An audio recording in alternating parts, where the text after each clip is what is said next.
So good evening mga bossing. So karon na ino guys tuloy ta og violet projector fog light. So mo na ang stock na fog light ni sir sa Toyota Fortuner. So gyang gipilisan kay hinay daw. So atong gi-installan og violet projector fog light na 2.0 tapos tricolor. So mo na siya perfect fit 2.0 diameter tikas pod.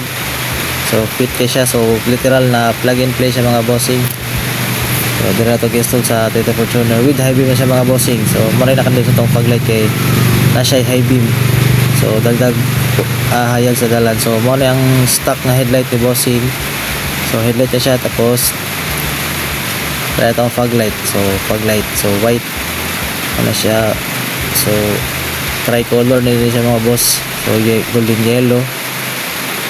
So tako siya kuha. Tapos all weather. So mo combination sa white o yellow, all weather. So with high beam na siya mga bossing. So as you can see na siya cut off. So dili ra siya sula sa tong katagbo. So mo na siya fit, perfect fit kayo ang atong fog light. So literal na plug and play lang siya mga boss. So with high beam na siya mga bossing. So try natin yung high beam. So white, yellow, white, yeah, golden yellow, high beam. So dako kay siya sakop. So mo na itong nakandil sa itong fog light is klaro juga siya mga boss. So mo na din yung stock ng fog light sir. So home service dito din sa sa Tubod Lano del Norte. So nag-request rin si client.